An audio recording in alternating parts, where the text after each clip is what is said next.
Contribuez à la diffusion de la bonne nouvelle en likant cette vidéo, en vous abonnant à notre chaîne et en activant la cloche.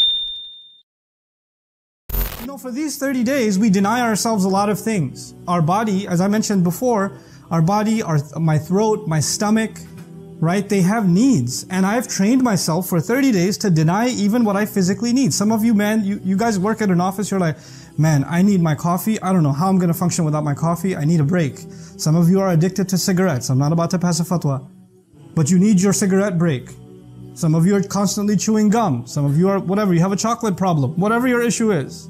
You know, I have a chocolate milk problem. But whatever your issue is, you need to go back and snack at it, and you can't function if you don't have it. And for 30 days, you functioned just fine. You did it. In other words, you proved to yourself that none of the addictions you might have, none of the things you think you can't do without, you can actually do without them. And only because you're obeying Allah. And that's something you thought was impossible, but Allah made that easy. Now you take that forward and you realize there are some things you are engaged in or I'm engaged in that may be a disobedience to Allah. And you've told yourself, I can't do without it. I have to do, I'll die if I don't. How can I survive without it? And Allah has already trained you for 30 whole days. Yes, you can. You can actually live without it. You can obey me and I will make things easy for you, just as I did in Ramadan. That's the lesson, that's the first lesson that He's giving us, that outside of this month, you know, Shaytan's about to come out of jail. And he's going to hit you hard. Because he knows that you've made a lot of progress. And the more progress a believer makes, the more angry Shaytan gets. So he's going to be more aggressive as soon as Ramadan is over than he's ever been in the entire year. Later on, when he's done his attacks and you've gotten used to him again and you're back into his way of things, then he takes it easy. He's got other victims to worry about. But right after Ramadan, he's waiting, and he's perched up, ready to go and to ruin whatever progress you've made and I've made. This is his goal. And so, part of that, when Allah says, وَلَا يُرِيدُ بِكُمُ الْعُسْرِ, and Allah does not want difficulty for you, is actually the battle we're going to have with Shaytan. Because Shaytan comes to you and says, man, take the easy road. Make life easier for yourself.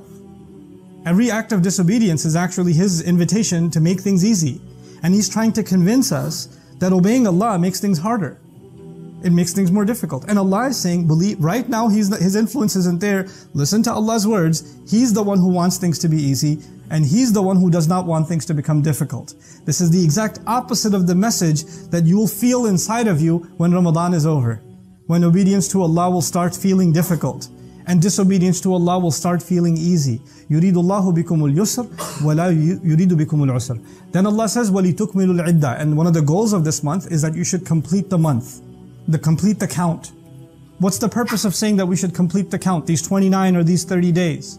You see, in any training, some of you are training as athletes. Some of you have training at work. People have police training, fire department training, medical training. All kinds of training exist in life. And in any training, it's inconvenient. You have to get accustomed to a tough schedule. You have to wake up early in the morning. You have to do things that are more and more difficult. And as your training goes on, things get heavier and heavier. But you know what's happening as you're training, and especially as you're consistently training, you know, if you're physically training, your body's changing. Your stamina is changing. Your ability to get up is changing. Your ability to last longer is changing. Your ability to withstand more difficulty is changing. You're able to lift heavier and heavier weights, for example. The purpose of training is to make you stronger. And it is as though Allah Azza wa Jalla is telling us that these 30 days, you have to finish these 30 days of training, because at the end of that training, you'll be strong enough to last the other 11 months. You need these 30 days to give you the spiritual strength, the muscle, that you can stand against what's coming for almost an entire year. And then you have to revisit and retrain yourself again, and that'll be the next Ramadan.